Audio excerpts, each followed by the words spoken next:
안녕하십니까, 노종면입니다. 버닝썬 사건이 유명 연예인들과 경찰 고위 인사 연루 의혹으로 확대되고 있습니다. 이 뉴스를 준비하면서 오히려 피해자들이 부각되는 2차 피해와 사건의 본질이 유명인에 가려질 가능성을 경계해야겠다는 생각을 해봅니다. 그리고 이 사건에 가려지는 중요한 이슈가 없는지 잘 살피는 노력도 중요하다고 생각합니다. 오늘 더 뉴스는 주요 인물들이 줄줄이 경찰에 출석하게 된 버닝썬 사건을 집중적으로 다룰 예정입니다. 하지만 일본 고위 관료들이 잇따라 한국에 대한 보복을 언급하고 있는 문제, 또 선거법 등 개혁 법안의 패스트트랙 협상, 그리고 환경부 채용 비리 의혹도 비중 있게 다루겠습니다.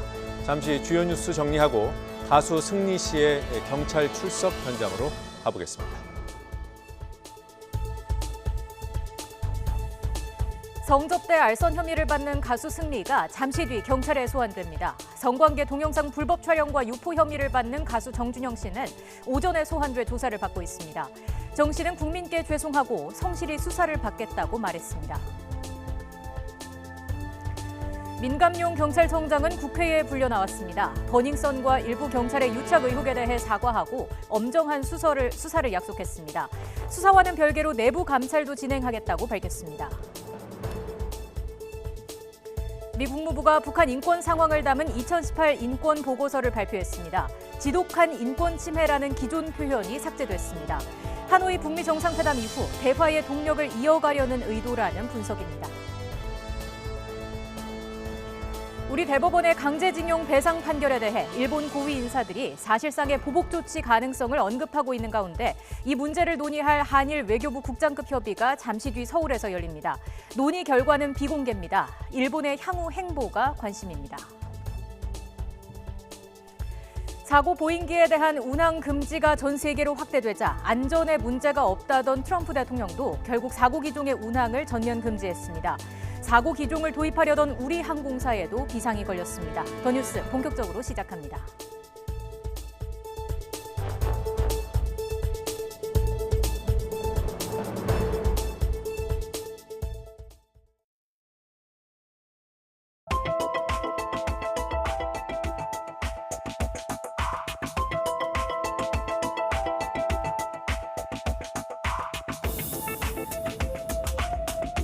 국민 여러분께 심히 부탁이라서 너무 죄송하고 조사 성실히 임하도록 하겠습니다.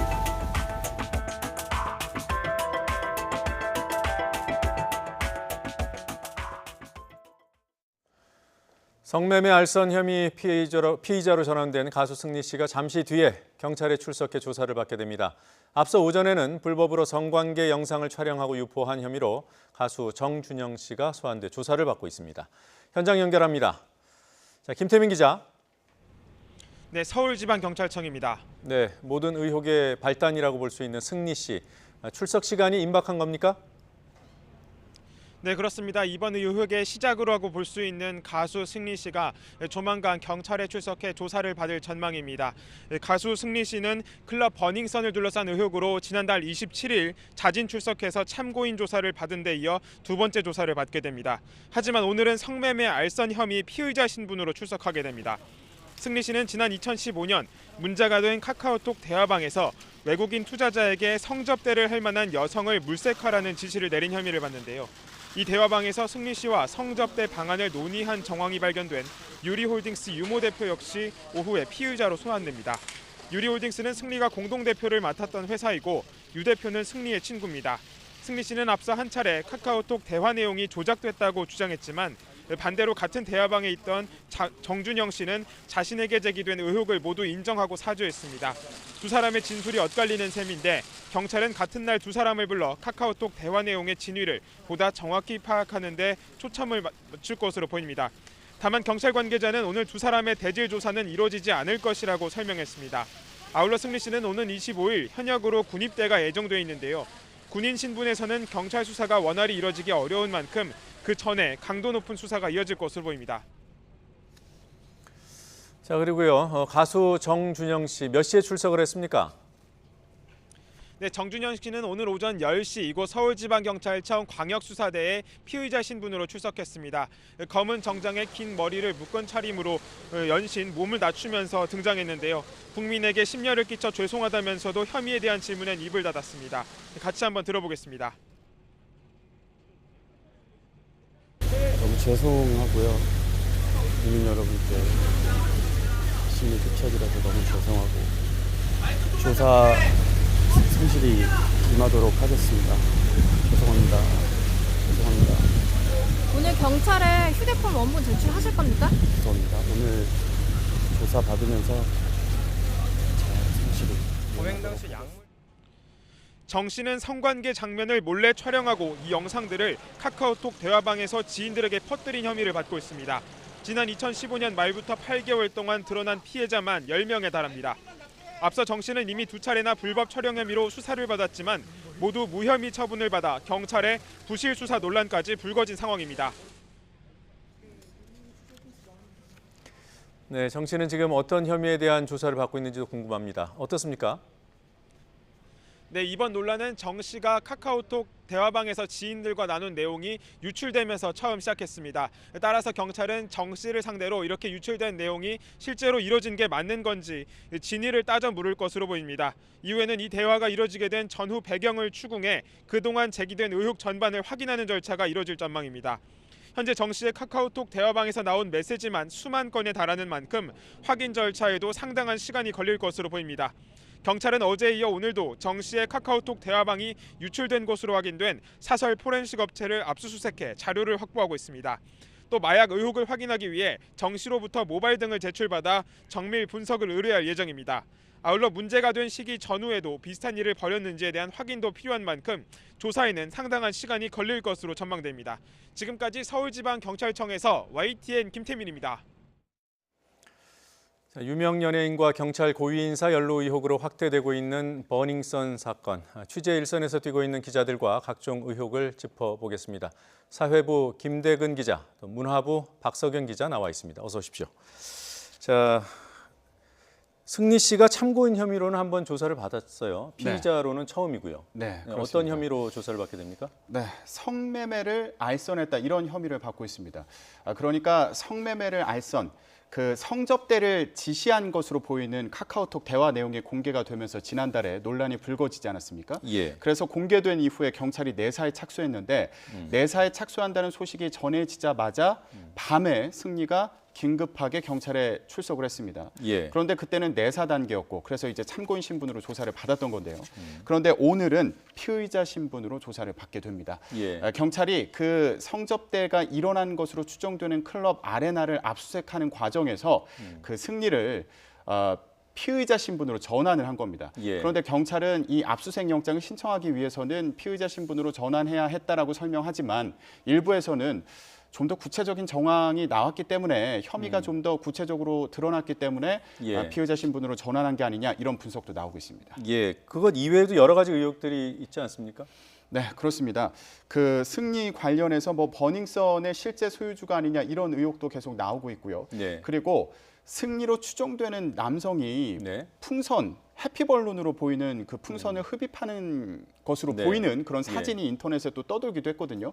그래서 승리도 마약을 하는 거 아니냐 이런 의심을 갖는 경우도 있고요. 예. 그리고 승리가 필리핀에서 생일 파티를 했는데 이때 뭐 수억 원을 들여서 생일 파티를 하면서 100여 명을 초대했고 예. 이 가운데 그 대만의 부호도 포함이 돼 있었는데 이 재료가가 버닝썬에 투자를 했다. 예. 그래서 승리가 이때부터 이미 버닝썬을 만드는 걸 생각하고 구상하고 실제로 버닝썬을 운영했던 게 아니냐 이런 의심까지 불거지고 있는 상황인데요. 예. 버닝썬이 계속해서 여러 가지 범죄의 온상으로 지목되지 않았습니까? 그런 만큼 만약에 승리가 그 버닝썬의 실제 소유주라는 게 그리고 운영에 직접적으로 개입했다는 게 밝혀진다면 예. 지금 버닝썬과 관련해서 불거진 여러 가지 의혹들에 대한 책임의 무게도 함께 예. 지게 되는 그런 상황이 오지 않을까 이렇게 생각해 봅니다. 네. 네, 지금 여러분께서 보고 계신 화면이 이 시각 서울지방경찰청 가수 승리 씨가 곧 출석하게 될 바로 그 현장입니다. 화면 왼쪽은 청사 정문의 모습이고요. 그리고 오른쪽은 기자들이 포토라인 형성하고 대기하고 있는 장면입니다. 승리 씨가 조금 뒤면 청사 정문을 거쳐서 이곳 조사를 받기 위해서 청사 안으로 들어갈 것으로 보입니다. 자, 박석영 기자. 그러니까 승리 씨가 처음에는 무관함을 주장하다가 이제 여러 가지 의혹이 구체화되면서 결국은 연예계를 은퇴하겠다고 선언했어요. 그때 뭐 어떤 특별히 주목할 만한 말을 했습니까? 네, 말씀하신 것처럼 처음에는 YG 소속사를 통해서 사실이 아니다 이렇게 예. 해명을 했었는데요. 이후에 이제 계속 보도가 이어지면서 은퇴를 하겠다고 자신의 SNS를 통해서 선언을 했습니다. 예. 근데 사실 뭐 큰 고민을 거쳐서 이렇게 쓴 것 같아 보이지는 않는 그런 문장이었는데요. 일단 큰 무리를 빚어서 죄송하다. 그리고 예. 이 시점에서 자신이 은퇴를 하는 것이 맞다고 판단했다고 이야기를 했고요. 이 정준영 씨와 다르게 혐의를 네. 인정하지는 않았습니다. 다만 수사를 통해 앞으로 명백히 사실을 밝혀나가겠다고 이야기를 했습니다. 그리고 약간 투정 부리는 듯한 멘트도 있었는데요. 어떤 내용입니까? 네, 지난 한 달 반 동안 자신이 국민적인 공분을 받으면서 국민 역적이 됐다 이렇게 이야기를 했거든요. 예. 그리고 나서 또 YG나 빅뱅의 명예 등을 생각해서 더 이상 주변에 피해를 주고 싶지 않고 그것이 또 스스로도 용납되지가 않는다면서 은퇴를 하겠다 이렇게 이야기를 했습니다. 예. 그러니까 본인의 잘못을 인정한 부분은 하나도 없었고 연예계를 은퇴하는 것은 소속사에 대해서 부담 주기 싫고 또 자기가 활동했던 빅뱅이라는 그룹의 명예를 지키기 위한 것이지 좀 억울하다 이런 거군요. 네, 그렇습니다. 네. 그 피해자들에 대한 이런 언급도 따로 없었고요. 정준영 예. 씨 사과문 같은 경우에는 피해자들에 대한 이런 사과도 있었는데 예. 승리 씨 같은 경우는 그런 부분도 없었습니다. 그렇군요. 근데 지금 제가 이 화면을 보니까 예. 생각이 나는 얘기가 있어서 말씀을 드리자면 네. 오른쪽에 보면 취재진이 굉장히 많이 보이지 않습니까? 예. 그런데 좀 특이하게 이번에 외신들이 많은 관심을 갖고 있다고 합니다. 이 현장에도 외신들이 많이 나와 있다고 하는데 예. 박석영 기자가 얘기한 것처럼 그런 한류 스타지 않습니까? 그러다 보니까 이런 혐의점과 그리고 은퇴 사실과 이런 것들이 많은 관심을 끌고 있는 게 아닌가 이런 생각이 예, 들었습니다. 그러네요. 아무래도 뭐 국제적인 스타이기 때문에 관심이 더 클 수밖에 없는 것 같고요. 지금 승리 씨가 자신이 일단 버닝썬을 포함해서 여러 사업과 관련해서 무관함을 주장하잖아요. 본인은 이제 홍보 활동밖에 한 게 없다. 그런데 그 다른 프로그램에 이제 방송 등에 출연해서는 그냥 얼굴만 내놓는 게 아니라 이름만 걸친 게 아니라 실질적으로 본인이 사업한다고 여러 차례 주장을 했단 말이에요. 그 부분은 어떻습니까? 네, 말씀하신 것처럼 각종 예능에 나와서 자신이 굉장히 많이 사업을 하고 있다고 강조를 했고요. 네. 또 예능 프로그램에서도 승츠비라는 이런 별명을 얻었는데 이게 위대한 개츠비에서 따온 별명인데 이런 승츠비라는 별명을 계속 어필하면서 예. 자신이 성공한 사업가인 것처럼 과시를 많이 했었습니다. 또 그렇게 하면서 강조했던 부분이 자신은 다른 연예인들이 이름만 걸어놓고 이렇게 사업을 한다고 이야기를 하는 것과 다르게 네. 직접 경영 일선에 뛰어들어서 이렇게 직접 경영을 하고 있다는 거를 굉장히 강조를 많이 했었거든요. 사안이 불거진 다음에는 아니라고 하는 거고요. 네, 그렇습니다. 경영에서는 떨어져 있었고 자신이 이제 홍보나 이런 걸 위주로 했었다고 이야기를 했던 겁니다. 그래서 국민들은 당황스러울 수밖에 없는 거죠. 예. 지금 서울경찰청 청사 앞에 진을 치고 있는 취재진, 이 가운데는 한류 스타이기 때문에 해외 취재진도 많이 섞여 있다고 하고요. 또 청사 정문 이곳으로 아마 승리 씨가 들어올 것으로 보이고요. 자, 지금 이 경찰에 대한 국민들의 관심이 높습니다. 수사를 잘할 것인가 아닌 것인가 이런 의문까지 갖고 있어요. 유착 의혹 때문 아니겠습니까? 네, 그렇습니다. 이 유착 의혹은 애초에 버닝썬 그 의혹이 시작된 게 폭행 사건이지 않았습니까? 예. 그때부터 계속 제기가 됐던 건데 그때는 왜 폭행을 당한 사람을 피의자로 입건했느냐. 그리고 그 폭행을 당했다고 주장하는 이제 김상교 씨가 했던 얘기가 본인을 경찰이 또 폭행하고 모욕적인 그 언행을 했다 이러면서 문제 제기를 하지 않았습니까? 그때부터 의혹이 제기가 됐는데 나중에 또 추가로 나온 의혹이 버닝썬에 미성년자가 출입한 사건이 있었는데 예. 이 사건을 무마하기 위해서 버닝썬이 경찰 쪽에 강남경찰서 쪽에 로비를 했다 이런 의혹이 제기가 됐고요. 예. 그 과정에서 강모 씨라는 전직 경찰관의 존재가 또 드러나기도 그 했습니다. 사람이 강남서 출신인가요? 예, 그렇습니다. 전직 강남경찰서 강남경찰서 출신인데 지금은 화장품 회사 임원으로 일하고 있고요. 예. 근데 이 버닝썬의 미성년자 출입 사건을 무마하는 과정에서 무마하는 조건으로 금품을 받았다는 의혹을 받고 있는 인물입니다. 예. 그런데 애초에 경찰에서는 이 강 씨에 대해서 체포영장을 신청을 했었거든요. 그 이유가 강 씨의 지시를 받아서 버닝썬 쪽에서 돈을 받아서 강남경찰서 쪽에 뿌렸다. 예. 이런 부하 직원의 진술이 있었기 때문인데 그때는 한 번 더 보강 수사를 하라. 그래서 예. 검찰에서 기각을 그러니까 그 반려를 했고요. 그런데 이후에 그 버닝썬 쪽의 공동 대표가 돈을 건넸다, 2천만 원을 줬다 이런 진술을 하면서 경찰에서도 강 씨에 대해서 구속영장을 신청했고 검찰도 영장을 청구한 상황입니다. 그리고 예. 이 강 씨가 그 버닝썬의 공동대표 집을 드나드는 CCTV 영상을 경찰이 또 확보해서 이것도 조사를 하고 있다고 합니다. 네, 어제 YTN이 단독 보도하기도 했습니다만 FT 아일랜드의 최종훈 씨가 네. 음주 적발이 됐지만 그것이 외부로 알려지지 않게, 특히 보도되지 않게 경찰에 이른바 이제 민원을 넣어서 그게 통했다라는 그런 내용이 보도되지 않았습니까? 네, 그렇습니다. 그 최 씨가 카톡방에서 했던 그 대화 내용을 보면 뭐 다른 연예인의 음주 사건 관련된 그 기사를 올리면서 이제 본인도 큰일 날 뻔했다 이런 식의 얘기를 했다는 거죠. 네. 그런데 이 과정에서 누구 덕분에 알려지지 않았다 이런 네. 대화가 나왔는데 그 누구가 바로 아까 얘기했던 유모 씨라는 겁니다.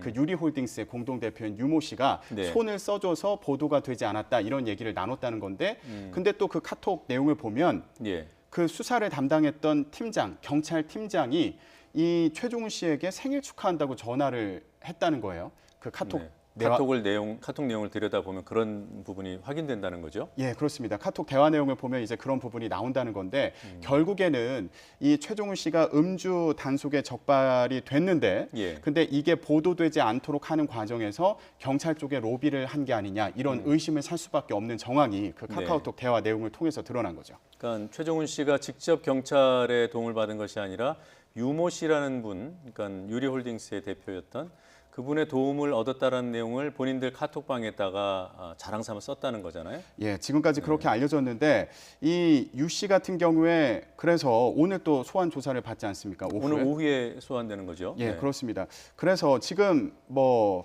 정준영 씨 사건뿐만 아니라 이 승리 관련된 사건, 버닝썬 관련된 사건 여기저기에 많이 얽혀 있는 인물이기 때문에 어떻게 보면 굉장히 키맨이다 이렇게도 예. 표현할 수 있어 보이는데 네. 오늘 오후에 출석해서 어떤 부분에 대해서 이제 조사를 받을지 주목되는 상황입니다. 그 유리홀딩스의 유모 대표라는 사람이 그 유명 연예인의 남편이기도 하고요. 또 네. 말씀대로 승리 씨와의 친분 등 또 뭐 같이 이제 공동 사업을 했고 이런 부분들 때문에 언론의 주목이 클 텐데. 그럼 오늘 지금 승리 씨 출석하는 장면처럼 언론하고 접촉할 가능성이 있습니까?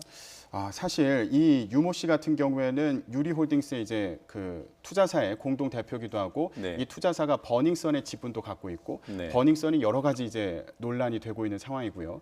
그리고 동시에 이 승리가 성접대를 지시하는 것으로 보이는 그 예. 카카오톡 대화방에도 이 유모 씨가 있었다고 하고요. 그 대화 방에도 있었고요. 예. 네. 그리고 그 정준영 씨의 이제 카카오톡 그 대화 내용이 공개되면서 논란이 됐던 것 중에 아까 얘기했던 그 경찰과의 밀접한 관계가 있는 거 아니냐 이제 이런 네. 의심이 드는 상황인데 네.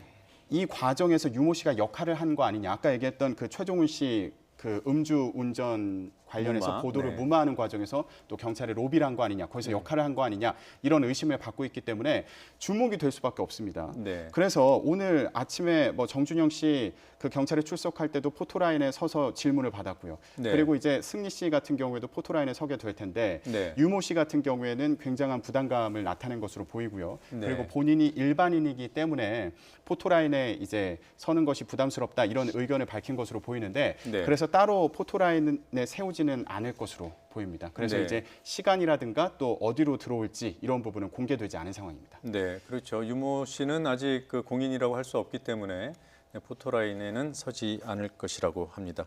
자, 박석영 기자, 그 유리홀딩스 유모 대표가 연예계에서도 꽤 유명한 인물이더라고요. 네, 그렇습니다. 이게 언론에는 사실 그렇게 공개되지 않은 상황이지만 예. 그 연예인들의 SNS만 보더라도 굉장히 이 사람이랑 친하구나, 이 네. 사람과 연예인들이 친하구나 이런 걸 느낄 수 있는 부분들이 많습니다. 그리고 승리 씨와는 특별히 더 절친한 사이였던 것으로 보이는데요. 예. 그 계속 언급되고 있는 투자법인 유리홀딩스 역시 이 유 대표의 유자와 승리 씨의 리자를 합쳐서 만들게 된 회사고요. 그러니까 승리 씨 본명이 이제 이승현 씨라서. 네. 그래서 같이 이렇게 따서 만든 것으로 보이고요. 네. 유리홀딩스 같은 경우는 지금 계속 논란이 되고 있는 클럽 버닝썬의 주식 20%를 보유하고 있었고요. 예, 또 잠깐만요. 네. 지금 차량 한 대가 정문을 통과해서 들어오고 있는데 승리 씨가 타고 있는지 여부는 아직 확인이 안 됐고요. 지금 출석 예정 시각은 이미 지났습니다. 오후 2시로 예정돼 있었습니다만 아직 취재진 앞에 승리 씨의 모습은 보이지 않고 있습니다. 조금 전에 설명드린 대로 청사 정문 화면 보고 계십니다만 이곳으로 승리 씨가 들어올 것으로 예상되고요. 그리고 청사 건물 정문 앞에는 수백 명에 달하는 적어도 한 200명 가까이 돼 보이는 취재진이 승리 씨를 기다리고 있습니다. 화면 오른쪽에서 확인하실 수 있습니다. 네. 그 오전에 정준영 씨가 경찰에 출석할 당시 상황 보신 분들은 기억할 텐데 예. 죄송하고 조사에 성실히 임하겠다 이런 얘기를 하고 들어갔습니다. 그런데 예. 거기에서 또 주목해 볼 만한 부분이 기자들의 질문이었거든요. 네. 기자들이 정준영 씨에게 휴대폰 원본 제출할 거냐, 그리고 혹시 범행 당시에 약물 사용했냐 뭐 이런 질문을 하기도 했습니다. 그리고 2016년도 당시에 정준영 씨가 그 당시 여자친구와 성관계를 가지면서 신체 일부를 찍었다는 그 논란이 또 일지 않았습니까? 그래서 예, 고소를 사건화 당했었는데. 됐었죠. 네. 예.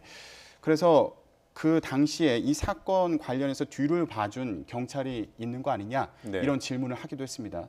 그래서 오늘 그 승리가 이제 출석을 하게 되면 어떤 말을 할지, 그리고 기자들이 또 어떤 질문을 할지 이것도 주목되는 상황입니다. 네, 조금 전에 박석영 기자가 비교해 준 대로 정준영 씨는 그래도 입장문에 그 새벽 자정 넘어서 네. 낸 입장문에 사과와 인정은 담겨 있었어요. 네, 모든 혐의를 인정하겠다고 했고 네. 또 처벌도 달게 받겠다고 했고 그 영상을 몰래 촬영했고 그 촬영한 것을 공유해서 예. 자기가 그런 행동들을 할 때 죄책감조차 없었다 이렇게까지 모두 인정을 했습니다. 예. 하지만 승리 씨 같은 경우는 따로 이렇게 혐의를 인정한 사실은 없었습니다. 네, 정준영 씨 혐의에 대해서 조금 더 얘기를 해보죠. 그 빙산의 일각이다 지금까지 드러나 있는 것이 그런 주장들이 있습니다. 네. 근데 지금까지 드러난 그 의혹만 해도 네. 상당하거든요. 네, 일부에서 이 사건을 이제 권익위에 신고한 그 변호사가 있지 않습니까? 예, 방정현 변호사 같은 경우에는 뭐 마피아다 이런 표현을 쓰기도 했는데 잠깐만요. 예. 지금 승리 씨의 차로 추정되는 차량이 청사 정문을 지나서 섰습니다. 네, 문이 열리고 승리 씨가 차에서 내려서 취재진을 향해 걸어가고 있습니다. 27일에는 이제 피내사자 신분이었는데 네, 오늘은 피의자 신분으로 경찰에 출석하게 됐습니다. 네. 자, 현장에서 어떤 질문이 나오고 또 답변을 어떻게 하는지 들어보겠습니다. 성접대 혐의에 대해 여전히 부인하십니까?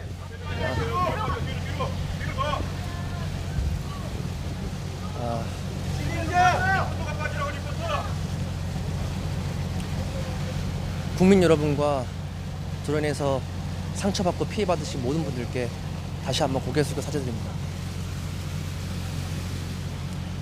톡 아직도 제가 조작됐다고 어떤 말씀 드리는 것보다 진실된 답변으로 성실하게 조사에 임하겠습니다. 감사합니다.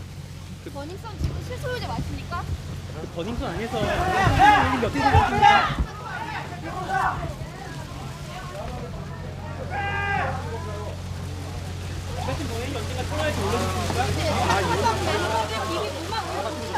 아직도 억울하다고 생각하시는 겁니까?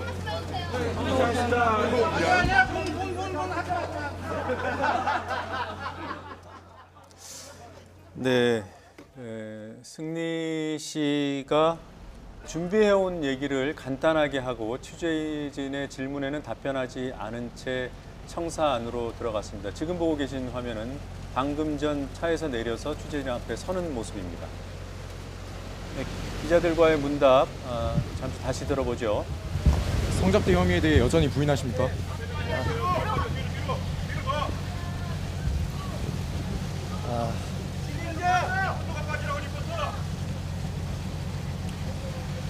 국민 여러분과 드론에서 상처받고 피해받으신 모든 분들께 다시 한번 고개 숙여 사죄드립니다. 톡 아직도 제가 조작됐다고 어떤 말씀 드리는 것보다 진실된 답변으로 성실하게 조사에 임하겠습니다. 감사합니다.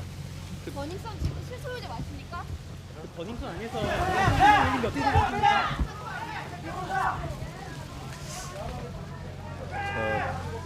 포토라인 앞에 서자마자 기자가 성접대 의혹에 대해서 여전히 부인하냐고 물었어요. 네, 아직도 그랬더니 답은 안 하고 준비한 말을 했더군요. 네, 그렇습니다. 이 성접대 의혹, 카카오톡 대화 내용이 공개되면서 예. 여러 충격을 줬던 그런 의혹인데요. 그 당시 카카오톡 대화 내용을 사실 제가 말로 다 옮기지 못할 정도로 너무 적나라합니다. 다 근데 보셨습니까? 그 일부 내용을 이제 본 거죠. 근데 보자면 뭐 대만에서 성접대 혐의에 대해 손님이 여전히 왔다. 네, 그러면서 여자를 찾습니다. 네, 근데 이 표현을 제가 좀 바꿔서 말씀드리자면 성접대가 가능한 여성을 찾으라고 지시하는 걸로 이제 보이는 네. 그런 얘기를 합니다. 성접대라는 표현을 쓰지 않았지만, 예, 그렇습니다. 이제 다른 좀 그 속된 표현을 쓴 거예요. 예, 그리고 이후에 제가 보면 그런 여성들을 찾고 있다. 예, 예, 그리고 그런 여성들을 뭐 찾았다.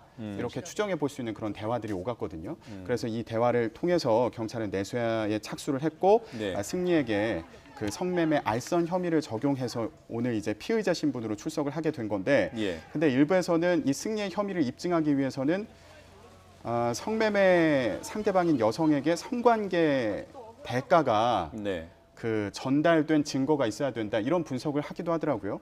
그래서 승리가 여성에게 돈을 냈다는 게 확인이 돼야지 법적으로 성매매 알선이 된다 이런 해석도 있습니다. 네. 예, 그런 만큼 오늘 조사에서 이런 부분에 대해서도 좀 묻지 않을까 예, 이렇게 네. 예상해 봅니다. 네. 그리고 조금 전에 유리홀딩스의 유모 대표가 오늘 경찰이 출석할 예정이라고 했잖아요. 예. 혐의가 있습니까? 지금 무슨 피의자 신분은 아닌 거죠?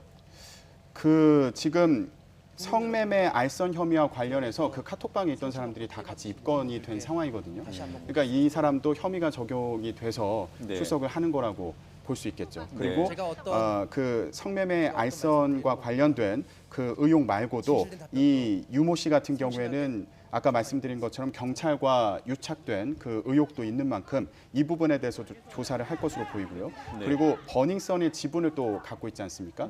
그 20% 지분을 예. 갖고 있는 만큼 버닝썬과 관련된 뭐 마약 의혹이라든가 경찰 유착 의혹 그리고 거기에서 벌어진 성범죄 의혹 이런 예. 부분에 대해서도 승리뿐만 아니라 유모 씨에게도 질문이 갈 수 있는 그런 상황으로 보입니다. 예. 조금 전에 정준영 씨가 오전에 출석한 상황에 대해서도 좀 알아봤습니다만 정준영 씨 혐의와 관련해서 법무부 장관이 발언한 게 있어요? 예, 그렇습니다. 법무부 장관에게 이제 기자들이 질문을 한 건데 이 네. 사건에 대해서 어떻게 보느냐 이렇게 질문을 했고요. 그랬더니 법무부 장관이 굉장히 심각한 사건이다 이런 입장을 밝히면서요. 그 엄하게 처벌을 내리겠다 이렇게 얘기를 했습니다. 그런데 이게 5년 이하의 징역에도 처해질 수 있는 그런 혐의거든요. 근데 지금 정준영 씨 같은 경우에는 피해자가 여러 명입니다. 예. 지금까지 드러난 그 알려진 것만 해도 뭐 10여 명에 달한다 이런 그 얘기가 나오고 있는 상황이거든요. 그런 만큼 가중 처벌이 가능한 거죠. 가중 처벌을 하게 되면 그 최고 혐의의 최고 형량의 예. 절반을 또 더할 수 있습니다. 그러니까 5년 이하의 징역에 처할 수 있으니까 2년 반을 더해서 예. 7년 반, 뭐 7년 징역형에 처해질 수도 있다. 이런 분석이 지금 나오고 있는 상황인 거죠. 그리고 그 몰래카메라 관련해서 지난해에도 또 크게 논란이 되지 않았습니까? 예. 그때 나왔던 비판 중에 하나가 이 몰래 성관계 영상을 찍는 경우에 또는 몰래 뭐 신체 일부를 찍어서 유포하는 이런 경우에 벌금형에 처하는 경우가 많다 이러면서 여론이 아주 안 좋았습니다. 예. 그런 만큼 그 법무부 장관 같은 경우에도 이미 이런 그 범행에 대해서 최고형에 처할 수 있도록 해라. 예. 내릴 수 있는 최고형을 내릴 수 있도록 해라. 이렇게 얘기를 했거든요. 그리고 검찰 쪽에도 최고형을 구형할 수 있도록 해라. 이렇게 이미 얘기한 만큼 예. 그리고 이번 사건과 관련해서도 이런 입장을 밝힌 만큼 형이 가볍지 않지 않겠냐 이런 예. 전망이 나오고 있는 상황입니다. 예. 자, 정준영 씨가 지금 출연하고 있는 프로그램도 꽤 많죠. 네, 그렇습니다. 일단 대표적인 프로그램이 KBS 예능 프로그램 1박 2일인데요. 이 예. 프로그램 굉장히 장수한 프로그램이고 정준영 씨 자체도 이 프로그램 안에서 훈훈한 막내 이미지로 굉장히 많이 사랑을 받았습니다. 예. 하지만 1박 2일 측은 이번 사안의 중대성을 고려해서 정준영 씨의 하차를 결정했다고 공식 입장을 발표했고요. 네. 또 촬영을 이미 해둔 2회 분량이 있는데 이 분량에서는 모두 통편집을 하겠다. 대신 예. 국민분들께 양해를 부탁드린다. 이렇게 이야기를 하기도 했습니다. 이 외에도 이제 TVN 짠내 투어라는 프로그램에도 고정 출연하고 있었는데 여기서도 하차를 결정했고요. 또 이번에 해외 촬영 중이었던 국내에서 먹힐까 3 같은 경우도 모든 분량을 편집하겠다고 밝힌 상태입니다. 예. 자, 뭐 지금 승리 씨, 정준영 씨 그리고 또 FTI랜드 최종훈 씨까지 거론이 됐는데 이외에도 다른 연예인들로 이 연루 의혹이 확산될 가능성이 큽니까? 네, 승리 씨나 정준영 씨가 사실상 연예계에서 굉장히 마당발이었던 것 같습니다. 왜냐하면 SNS를 통해서 연예인들과 이렇게 사진 찍은 것들을 올리면서 예. 친분을 과시하거나 또 실제로 사업도 같이 했던 것으로 확인이 됐거든요. 네. 그런데 이번 사건이 불거지니까 다들 선긋기에 나섰습니다. 그 CN블루 이종현 씨 같은 경우도 예전에는 연락을 했지만 지금은 예. 연락한 지가 꽤 오래됐고 이번 사건과는 무관하다고 이야기를 했습니다. 또 특히 지코 씨 같은 경우는 한 예능 프로그램에 나와서 정준영 씨의 휴대전화를 거론하며 황금폰이라고 이야기를 해서 또 예. 주목을 받기도 했는데요.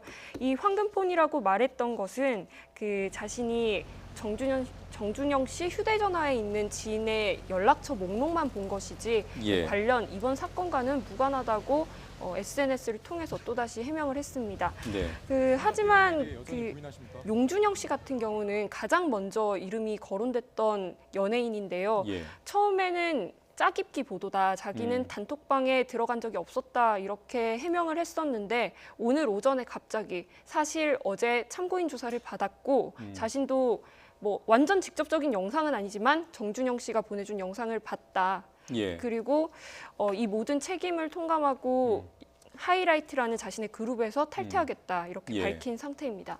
예, 알겠습니다. 자, 오늘 앞서 말씀드린 대로 유리홀딩스의 유모 대표 승리 씨와 함께 유리홀딩스를 공동대표를 맡고 있는 유모 씨가 또 경찰에 출석할 예정이라고 합니다. 또 관련 소식 들어올 때 우리 취재 기자들과 좀 더 깊은 얘기 또 해보도록 하겠습니다. 두 분 수고했습니다. 네, 전해드린 대로 승리 씨에 앞서서 오전에는 가수 정준영 씨가 경찰에 출석했죠. 유명 오디션 프로그램 출신의 가수입니다. 가수 활동보다는 예능 프로그램에서 활약하며 유명세를 얻었고 프로게이머와 레스토랑 영업 등 다양한 활동을 해왔습니다. 성범죄 피의자가 된 정준영은 누구인지 이지은 기자가 보도합니다. 정준영은 2012년 오디션 프로그램 슈퍼스타 K에서 3위를 차지하며 처음 얼굴을 알렸습니다. 다음 해인 2013년 앨범을 내고 정식으로 데뷔했습니다. 락 앨범을 들고 나왔기 때문에 락에 대한 그런 사람들에 대한 기대치 그리고 그런 락에 대한 느낌을 갖고 있는 분들의 생각을 많이 바꿀 수 있는 그런 도움이 될 수 있는 가수가 됐으면 좋겠어요. 정준영은 4차원 캐릭터로 방송가에서 빠르게 자리 잡았습니다.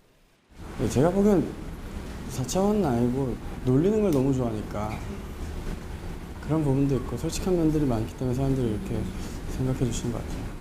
KBS 장수 예능 프로그램인 1박 2일뿐 아니라 다양한 프로그램에 고정으로 출연했습니다. 하지만 지난 2016년 신체를 몰래 촬영한 혐의로 전 여자친구에게 고소당하면서 활동에 제동이 걸렸습니다. 서로 교제하던 시기에 상호 인지하에 장난삼아 촬영했던 짧은 영상으로 해당 영상을 바로 삭제했습니다. 물론 몰래카메라는 아니었고 그러나 무혐의로 사건이 끝나고 정준영은 아무 일 없었다는 듯 3개월 만에 다시 방송가로 복귀했습니다. 지난해에는 프로게임단에 입단하는가 하면 프랑스 파리의 레스토랑을 개업하는 등 다양한 분야에서 활동을 이어갔습니다. 가수이자 예능인으로 큰 인기를 끌었던 정준영은 뒤늦게 드러난 추악한 진실과 함께 성범죄 피의자로 전락하게 됐습니다. YTN 이준입니다. 네, 방금 들어온 소식 전해드리겠습니다. 김학의 전 법무부 차관이 내일 소환 조사를 받을 예정입니다. 내일 오후 3시입니다. 검찰 진상조사단은 내일 오후 3시에 김학의 전 법무부 차관을 소환한다고 밝혔습니다. 정접대 의혹 관련 사건과 관련해 과거 수사를 재조사하는 내용입니다. 다시 한번 전해드리겠습니다. 검찰 진상조사단은 내일 오후 3시에 김학의 전 법무부 차관을 소환 조사한다는 내용을 밝혀왔습니다. 자세한 내용은 조금 더 들어오는 대로 정리해서 전해드리도록 하겠습니다. 네, 지금 또 새로운 소식이 들어온 것 같습니다. 저희가 지금까지 계속해서 출연자들과 함께 출연을 진행을 했는데 유리홀딩스의 유모 대표가 지금 막 서울지방경찰청에 출석을 한 것으로 보입니다. 애초에 오후 3시쯤으로 예상이 됐었는데 방금 도착을 했다는 소식이 들려왔습니다. 자, 성접대, 몰카 공유, 그리고 경찰 유착 의혹 등이 담긴 이른바 승리 카톡방의 주요 인물들이 줄줄이 오늘 소환이 됐습니다. 앞서 오늘 오전 10시에는 정준영 씨가 소환이 됐고 조금 전 오후 2시에 승리 씨가 소환돼서 경찰에 출석하는 모습 전해드렸습니다. 그리고 조금 전에 유인석 유리홀딩스 대표가 경찰에 출석했다는 소식이 들어왔습니다. 12시 50분에 이미 출석을 했다는 소식입니다. 이와 관련된 내용도 잠시 뒤에 취재기자와 함께 좀 더 자세하게 전해드리도록 하겠습니다. 네, 다음 소식입니다. 국회는 오늘 행정안전부 장관과 경찰청장을 상대로 클럽 버닝썬과 여기에서 파생된 갖가지 의혹을 둘러싼 집중적인 질의를 진행하고 있습니다. 민감용 경찰청장은 이번 사건과 관련해 국민께 사과하면서 철저하게 수사하겠다고 강조했습니다. 국회 가보겠습니다. 우철희 기자. 네, 국회입니다. 네, 국회에서 클럽 버닝썬을 둘러싼 여러 의혹에 대한 질의가 진행되고 있죠. 네, 그렇습니다. 오늘 국회 행정안전위원회는 김부겸 행정안전부 장관과 민감용 경찰청장을 출석시켜서 업무 보고를 진행하고 있습니다. 클럽 버닝썬 폭행 사건으로 촉발된 서울 강남 일대 클럽을 둘러싼 여러 의혹에 대해 여야 의원들의 질타가 쏟아졌습니다. 특히 경찰이 뒷북 수사와 유착 의혹으로 국민 불신을 자초하고 있다면서 경찰청장의 사과를 요구했습니다. 또 정부가 추진하는 자치경찰제가 이번 사건에서 드러났듯이 경찰과 토착 세력의 유착을 심화시킬 우려가 있다면서 철저한 수사로 국민 불신을 해소해야 한다고 지적했습니다. 마치 영화에서나 보는 종합판 비리, 폭력, 마약, 성폭행 다 나왔어요. 경찰 의혹까지. 경찰이 계속 뒷북을 치고 있다. 이런 지적이 너무 따갑지 않습니까? 이 온 국민들이 지금 공분하고 있습니다. 국민을 보호해야 될 경찰이 또 사건 사고를 수사해야 될 경찰이 범죄 집단하고 유착이 돼 있다는 거 아닙니까? 민감용 경찰청장은 국민들께 죄송한 마음을 금할 길이 없다면서 경찰에 명운을 걸고 모든 의혹을 명명백백하게 밝히겠다고 강조했습니다. 마음이 착착합니다. 제기되는 문제를 경찰이 계속 철저한 의지를 가지고 수사를 해나가고 있다. 그렇게 봐주시면. 또 빅뱅 출신의 승리, 가수 정준영 등이 포함된 카카오톡 대화. 여기서 경찰총장이 뒤를 봐주고 있다는 취지의 내용은 수사 중이고 경찰 유착 의혹은 감찰도 병행해서 결과에 따라 엄중 조치하겠다고 밝혔습니다. 이와 함께 국회 법제사법위원회는 박상기 법무부 장관이 출석시켜 업무 보고를 진행하고 있습니다. 박상기 장관은 빅뱅 출신 승리의 성접대 의혹이 담긴 카카오톡 대화 내용을 국민권익위원회가 대검찰청에 수사 의뢰한 것과 관련해서 서울중앙지방검찰청으로 넘겨 수사할 계획이라고 밝혔습니다. 또 국회 환경노동위원회는 환경부에 대한 업무 보고를 진행하고 있는데 미세먼지 대책과 산하기관 임원 찍어내기, 그러니까 블랙리스트 의혹, 또 4대강 보철거 등을 둘러싼 질의가 이어졌습니다. 네, 그리고 선거제도 개편 패스트트랙 추진을 둘러싼 여야 대치도 계속되고 있다고요. 네, 수석 대변인 연설을 둘러싼 국회 윤리특별위원회 맞제소에 이어서 패스트트랙을 둘러싼 여야의 치고받기도 이어졌습니다. 먼저 더불어민주당 홍영표 원내대표는 선거제도 개편과 쟁점 법안을 연계한 여야 4당의 패스트트랙 공조를 거듭 강조했습니다. 또 이를 두고 민주주의의 파괴라는 한국당의 주장은 궤변이라면서 비정상 정치에서 벗어나라고 날을 세웠습니다. 한국당 나경원 원내대표는 패스트트랙 진행은 좌파 장기 집권을 위해 민생을 걷어차는 것이라고 비판했습니다. 이어 바른미래당을 향해서도 민주당 장기 집권 계획의 조력자가 되지 말고 현명하게 판단하라고 견제했습니다. 바른미래당 김관영 원내대표는 거대 양당이 보이콧 경쟁에 이어 국회를 열자마자 서로에 대한 징계 요구로 정쟁에만 몰두하고 있다면서 민생국회를 위해 협조하라고 반박했습니다. 지금까지 국회에서 YTN 우철입니다. 문재인 대통령은 말레이시아 국빈 방문 마지막 일정으로 참석한 두 나라 경제인들의 비즈니스 포럼에서 한반도 평화가 가져다줄 경제적 기회를 역설했습니다. 오후에는 동남아 3개국 순방의 마지막 순서인 캄보디아로 향합니다. 쿠알라룸푸르에서 신호 기자가 보도합니다. 말레이시아에 도착하자마자 한류 행사로 직행했던 문재인 대통령은 마지막 일정으로도 양국 기업인들과의 만남을 가졌습니다. 삼성과 현대차, LG 등 한국 기업과 말레이시아 대기업 등 300곳 이상 참여한 비즈니스 포럼입니다. 문 대통령은 기조연설을 통해 한반도의 비핵화와 평화가 가져올 무한한 경제적 기회를 강조했습니다. 한반도의 비핵화와 항구적 평화가 이루어진다면 양국 간 경제협력의 폭은 더욱 넓어질 것입니다. 경제인 여러분에게도 더 많은 기회가 열릴 것입니다. 양국이 협력하면 아시아 전체의 평화와 번영도 이룰 수 있을 거라고 말했습니다. 이어 두 나라가 서로에게 없어서는 안 될 중요한 경제 파트너라면서 사람 중심의 상생 번영 공동체를 함께 이루어가자고 제안했습니다. 특히 말레이시아의 동방 정책과 한국의 신남방 정책의 결합을 통해 양국 국민 모두에게 실질적 도움을 주고 번영할 수 있도록 협력하자고 말했습니다. 문 대통령은 양국이 강점이 있는 한류와 한라를 접목해서 새로운 유망 시장인 세계 한랄 시장에 함께 진출하고 전기차와 스마트시티 구축 등 4차 산업혁명 분야에서도 시너지를 만들자고 강조했습니다. 한 말레이시아 양자 FTA를 위한 절차에 착수키로 했습니다. 양자 FTA가 빠르게 체결된다면 양국 간 통상 협력이 더욱 크게 발전하는 계기가 될 것입니다. 문 대통령은 오늘 동남아 3개국 순방 마지막 순서인 캄보디아로 향합니다. 금융과 인프라 분야에 초점이 맞춰질 전망인데 양국 정상이 기업인들의 포럼에 힘을 싣기 위해 이례적으로 함께 참석할 예정입니다. 쿠알라룸푸르에서 YTN 신호입니다.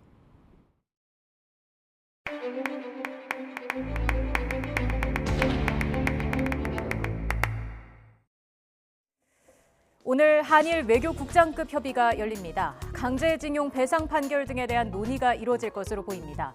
오늘 협의가 이루어지는 배경을 살펴보겠습니다. 일본 기업에 대한 강제징용 배상 판결이 내려진 이후 일본 정부는 우리 정부에 외교적 협의를 요구해왔습니다. 일본이 내세운 건 한일 청구권 협정 3조 1항입니다. 협정 해석 등과 관련한 양국 간의 분쟁은 외교 경로를 통해 해결하도록 규정하고 있습니다. 하지만 우리 정부는 협의 대상이 아니라는 입장입니다. 이에 일본은 3조 2항을 들어 중재위원회를 구성하겠다고 으름장을 놨지만 중재위원회가 열리기 위해서도 우리 측의 동의가 있어야 합니다. 우리 정부가 이를 수용할 가능성은 높지 않아 보입니다.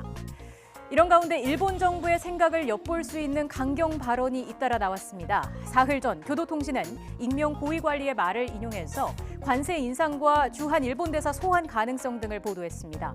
우선 한국 정부의 중재위원회를 열자고 하겠지만 여의치 않을 경우 보복에 나설 수 있다는 뜻입니다.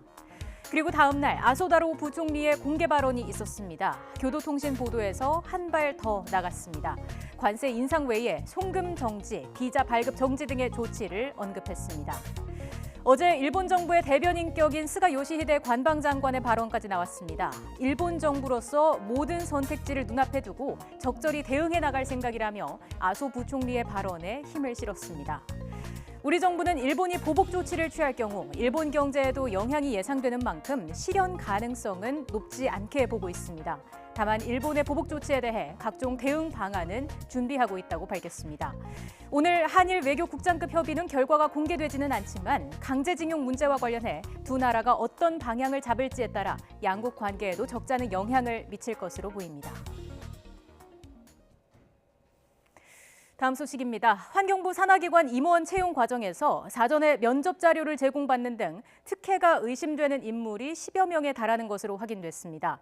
이들 특정 후보자들에게는 환경부가 직접 나서 모범 답안을 전달한 것으로 드러났습니다. 검찰은 일부 기관의 실수가 아닌 조직적인 채용 비리 가능성에 대해 수사하고 있습니다. 박기환 기자가 단독 보도합니다.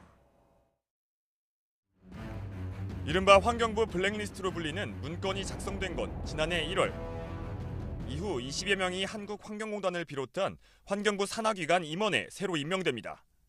앞서 이들 가운데 환경공단 상임감사 유모 씨 등 한두 명이 면접 자료를 미리 받았다는 의혹이 제기됐는데 YTN 취재 결과 이런 채용 비리 의혹에 관련된 것으로 의심되는 현직 산하기관 임원이 10여 명에 달하는 것으로 확인됐습니다.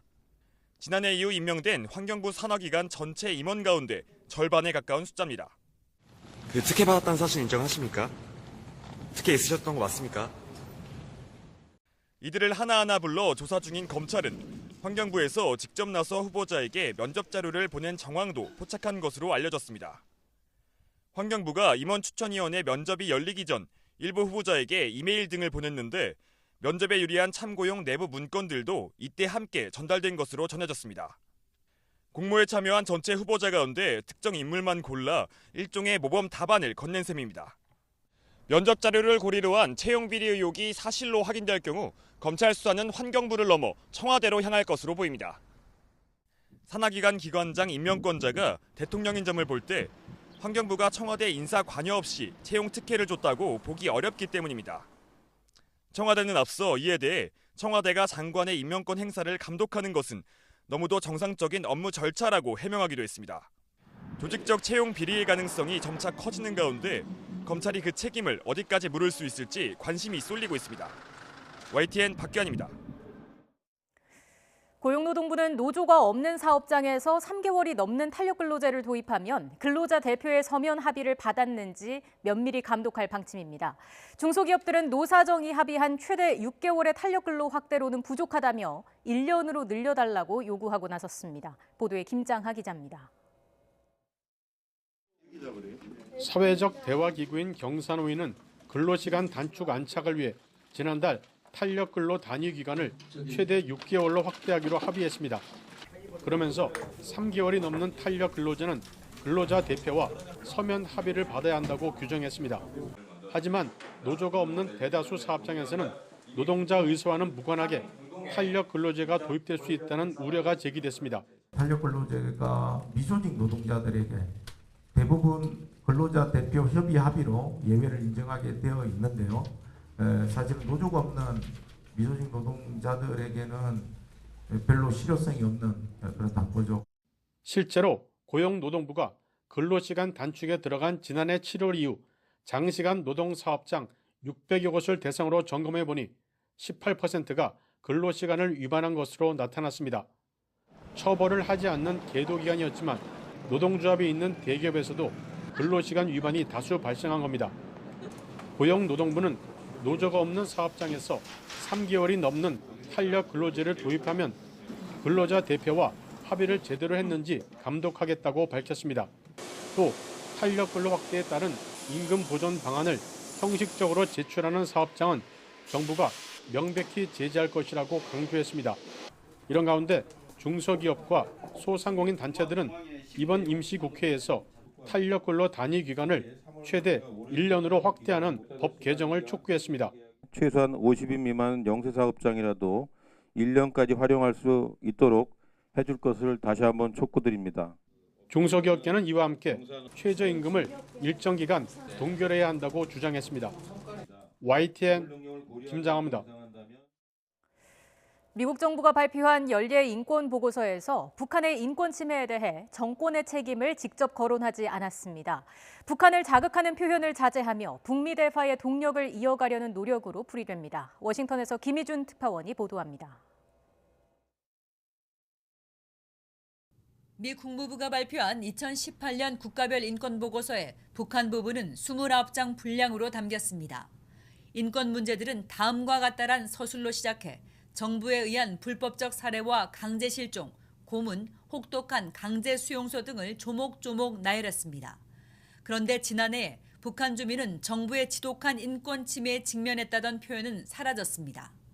또 북한 정부가 인권 침해 관리를 처벌하려는 어떠한 알려진 시도도 없었다던 지적은 믿을 만한 조치가 없었다는 식으로 수위를 낮췄습니다. 달라진 건 또 있습니다. 김정은 국무위원장의 직함에 조선노동당 위원장을 추가한 겁니다.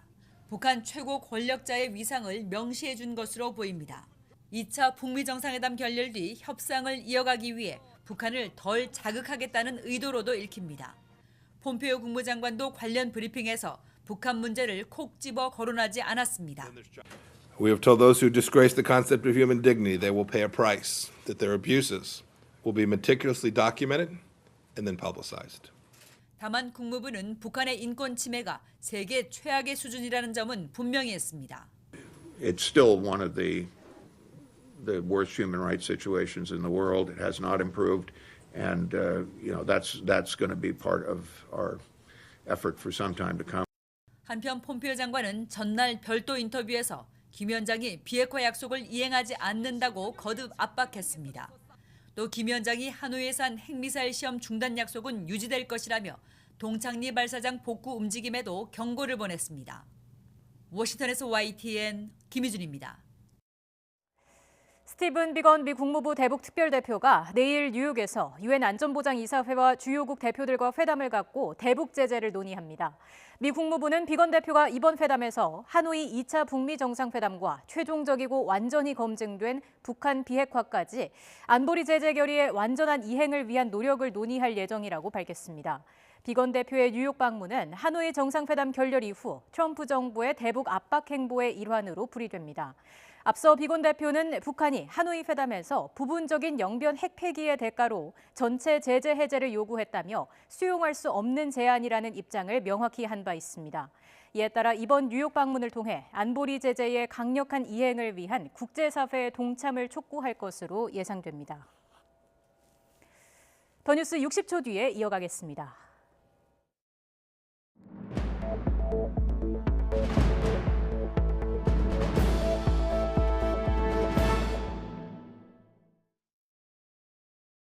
잇몸병 선택은 이가탄입니다. 엄마? 친구야. 아버님, 많은 분들이 이가탄을 복용하고 계십니다. 잇몸병엔 이가탄. 효과도 만족도 역시 이가탄입니다. 아시죠? 이가탄. 호텔 예약 사이트 너무나 많죠? 당신이 원하는 호텔이 딱 한 군데만 있거나 혹은 여기저기에 가격도 천차만별이라면 아이 머리 아파! 그래서 트립하고 원하는 호텔을 비교 검색해서 스마트하게 찾아주니까 호텔 트립하고. 아이들에게 공간은 가장 특별한 선생님이 되어야 합니다.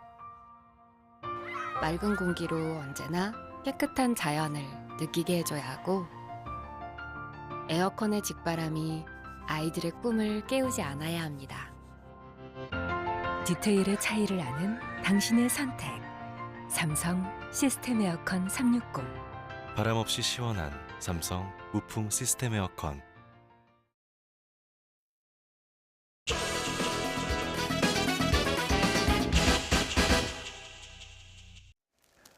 여야 1대1 미니 토론 더 정치 시간입니다. 나경원 원내대표의 대변인 발언 여파가 이어지고 있습니다.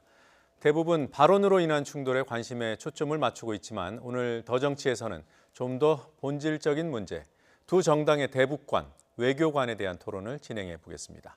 강병원 더불어민주당 의원, 김현아 자유한국당 의원 나오셨습니다. 어서 오십시오. 네, 안녕하세요. 안녕하세요. 자, 먼저 지난주 미세먼지 문제로 두 분 토론을 벌였습니다만 정부가 한중 협력을 추진한다는 입장에 대해서 김연아 의원이 문재인 대통령이 대선 공약으로 미세먼지를 한중 간 정상급 의제로 격상시키겠다고 했지만 현재는 장관끼리만 논의하는 수준이라고 주장을 하셨고 이에 대해서 강병원 의원이 2017년 한중 정상회담 때 이미 의제로 다뤘다면서 김 의원의 지적이 가짜뉴스다 이렇게 공박을 했습니다. 김 의원께서 이에 대한 반론이 있다고 합니다. 김 의원 반론을 먼저 듣고 또 이에 대한 강 의원 입장을 간단히 확인한 뒤에 오늘 토론으로 넘어가겠습니다. 김 의원께 발언 기회 드리겠습니다. 네, 일단 발언 기회 주셔서 감사합니다. 예. 가짜뉴스가 뭡니까? 제가 알고 있기로는 우리나라에서는 아직 가짜뉴스에 대해서 사전적 정의는 없는 걸로 알고 있습니다. 그래서 제가 감히 가짜뉴스에 대해서 정의를 해보자면 진실에 거짓을 뒤섞여서 재구성한 이후에 악의적으로 활용하는 것을 저는 가짜뉴스라고 생각합니다. 아마 여기에는 이의가 없으실 거라고 생각합니다. 대한민국 국민들이 다 지켜보고 계시는 이 공영방송 YTN에 와서 정치인이 가짜뉴스를 들이댄다는 건 저는 감히 상상할 수도 없다고 생각합니다. 그래서 일단 그 부분에 대해서는 저는 아니라고 생각을 하고 일단 우리 사회에서 정치, 경제, 사회 여러 분야에 있어서 다양한 생각, 의견, 나아가서 다양한 해석이 있을 수 있다고 생각이 됩니다. 그런데 자기와 다른 생각이나 의견, 해석에 대해서 가짜뉴스라고 단정적으로 얘기하시면 저는 토론을 진행할 수 없다고 생각이 됩니다. 지난번 강병원 의원님께서 지적하신 이후에 제가 돌아가서 좀 몇 가지 사안을 면밀히 살펴봤습니다. 그래서 두 가지를 발견했습니다. 그걸 오늘 설명드리려고 합니다. 첫 번째는 다양한 해석이 있을 수 있는 부분에 대한 여지가 있다라는 사실 하나 하고 또 하나는 우리가 그동안 몰랐던 팩트 하나입니다. 하나씩 말씀드리겠습니다. 첫 번째 중국 반응입니다. 지난번 미세먼지가 극심했을 때 문재인 대통령께서 대책을 강구하라고 하면서 한중 서로 인공강을 실험하고 뭐 이런 일을 하라고 지시를 하셨습니다. 그러자 룩항 중국 외교부 대변인이 중국발 미세먼지에 충분한 근거가 있냐고 반문을 했고 강경화 외교부 장관이 중국의 원인이 있다라고 발표한 이후에 또 바로 연이어서 룩항 대변인이 한국 관리들이 과학적 근거를 갖고 얘기하는지 모르겠다, 전문성이 있는지 모르겠다라고 해서 강하게 반발을 했습니다. 이런 중국의 입장을 볼 때 저는 국민이 과연 미세먼지가 한중 간의 정상급 의제로 다루고 있는 게 맞냐라고 저는 충분히 의구심을 제시할 수 있을 거라고 되고 그게 형식적인 수준에 머무르고 있다라고 저는 충분히 걱정할 수 있다고 생각이 됩니다. 두 번째는 정상급 의제와 관련된 팩트입니다. 아까 제가 여태까지 알려지지 않은 거라고 말씀을 드렸는데요. 박근혜 정부 때 시진핑 주석하고 정상회담 때 미세먼지가 의제로 다뤄졌습니다. 예. 다른 의심이 있으실 것 같아서 제가 그때 있었던 공동 성명을 오늘 가지고 왔고요. 예. 여기 보시면 미세먼지 등에 대한 대기 오염 감축에 대해서 의견을 나누고 있습니다. 그런데 이후 제대로 된 조치가 이루어지지 않았습니다. 그래서 문재인 대통령도 다시 이거를 정상급 의제로 격상시키겠다고 저는 강조하신 거라고 생각합니다. 그렇지 않습니까? 대선 때 공약으로요. 그렇죠. 네. 예. 그런데 엄격하게 말하면 2017년에 문 대통령과 시진핑 주석 간의 정상회담에서 미세먼지가 의제로 다뤄진 게 최초는 아니라는 겁니다. 그렇죠? 근데 제가 그런 걸 갖고 문재인 대통령의 공약을 가짜 공약이라고 얘기하지는 않지 않습니까? 그러니까 저희가 해석을 다르게 할 수 있는 부분에 대한 여러 가지 여지에 대해서 제가 의견을 제기한 건데 그걸 강병원 의원께서 굉장히 단정적으로 가짜뉴스라고 얘기를 하신 겁니다. 저는 건전한 토론을 위해서는 다양한 의견, 생각, 해석을 존중해야 된다고 생각하고 앞으로는 이런 일이 반복되지 않았으면 좋겠다는 생각에서 오늘 제 발언의 기회를 달라고 말씀드렸고 마지막으로 세간에서는 이런 얘기가 돌고 있습니다. 가짜뉴스라고 하는 것이 정부가 싫어하는 뉴스를 가짜뉴스라고 한다. 그래서 가짜뉴스를 정부가 싫어하는 뉴스라고 오히려 불러라라고 하는 평가도 있습니다. 네, 이런 목소리에도 귀 기울여 주시고 다시는 이런 일이 없게 좀 조심해 주셨으면 좋겠다는 당부의 말씀드립니다. 저희가 예상했던 반론 시간이 너무 길어서 사실 이제 팩트에 대한 바로 잡는 그런 기회가 될까 싶어서 했는데요. 일단 강 의원 입장도 좀 들어봐야겠습니다. 네. 예. 그 지난주에 저희가 이렇게 다퉜던 것은 방금 말씀하셨던 그 내용은 좀 아닌 것 같고요. 그때 우리 김연아 의원님께서 뭐라고 하셨냐면은 그 2017년 12월 한중 정상들 간의 회담에서 미세먼지 문제는 정상급 의제가 아니다. 이제 환경부 장관끼리 논의하고 있는데 이견이 많다라고 말씀하셨습니다. 저는 그때 뭐라고 말씀을 드렸냐면은 2017년 12월 한중 정상회담에서 이 미세먼지 문제는 정상회담 의제로 다뤄졌다라고 얘기를 했고 그래서 다뤄지지 않았다는 김연아 의원님의 말씀에 대해서 그거는 가짜뉴스다라고 말씀드린 겁니다. 제가 그 팩트 증거 자료를 한번 대보겠습니다. 다음은 한중 정상회담 후에 윤영찬 청와대 국민소통수석이 발표한 언론 발표문 중 내용입니다. 양 정상은 미세먼지 공동 저감 등등 미래지향적 협력 사업을 추진해 나가기로 했다. 정상회담에서 다뤄졌다는 것이죠, 의제로. 이거는 환경부가 그 정상회담 후에 배포한 보도 자료입니다. 이 자료를 보면 어떤 내용이 있냐면요. 정상회담 계기로 한중 환경협력계획이 서명됐다. 그래서 14일 오후 중국인민대회당에서 열린 정상회담에 이어 양국 정상이 참석한 가운데 한중 장관 간 서명한 한중 환경협력계획은 2018년부터 향후 5년간의 4개 우선 분야에서 정책교류, 공동연구, 기술, 산업협력을 추진하도록 하고 있다라고 보도자를 발표했습니다. 결국 지난 토론에서 김연아 의원님과 제가 논쟁을 했던 것은 김연아 의원님께서는 17년 12월 한중 정상회담에서 미세먼지 문제가 정상급 의제가 아니라 이제서야 환경부 장관끼리 논의하고 있는데 이견이 많다는 주장이셨고 저는 아닙니다. 그때 정상회담에서 의제로 다뤄졌습니다라고 주장을 했던 것입니다. 자, 두 분께 이렇게 반론과 재반론의 기회를 드린 것은 사실관계를 확인하자는 취지였고요. 이것을 어떤 식으로 표현해서 서로 공방을 주고받는지는 오늘 토론의 주제가 아니기 때문에 그 부분까지 추가 토론할 수 있는 시간은 드릴 수 없음을 양해해 주시기 바랍니다. 오늘 주제로 넘어가야 될 것 같습니다. 네, 근데 이제 명백히 이건 좀 짚고 넘어가야 될 것 같습니다. 우리가 이런 공영방송에서 가짜뉴스라는 표현은 조금 더 자제해 주시기를 바라고요. 제가 아까 말씀드린 것처럼 다른 해석 또는 뭐 그런 것들을 오해할 수 있는 요지에 대해서 뭐 얘기하시지만 저도 반박할 자료는 있습니다만 어쨌든 뭐가 됐던 간에 다른 해석과 다른 생각에 대해서 단정적으로 가짜 뉴스라고 표현을 하지 않았으면 좋겠습니다. 자, 이쯤 하겠습니다. 예, 오늘 주제로 넘어가겠습니다. 나경원 한국당 원내대표의 발언이 정치권을 뜨겁게 달구고 있고요. 제1당, 2당 간의 상호 원내대표에 대한 맞제소라는 사상 초유의 상황이 빚어졌습니다. 자, 먼저 강병원 의원께 여쭙겠습니다. 발언에는 무슨 문제가 있었던 겁니까?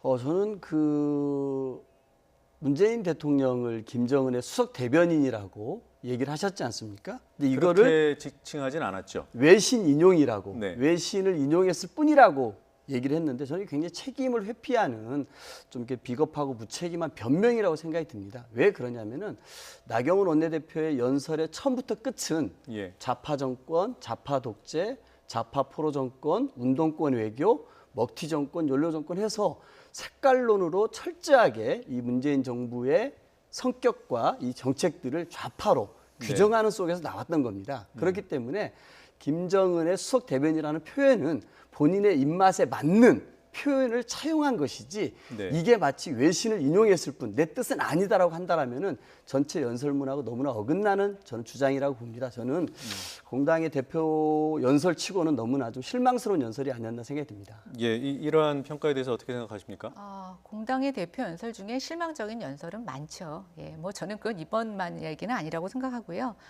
우리 국회법 104조에서는 교섭단체 대표 연설을 규정을 하고 있습니다.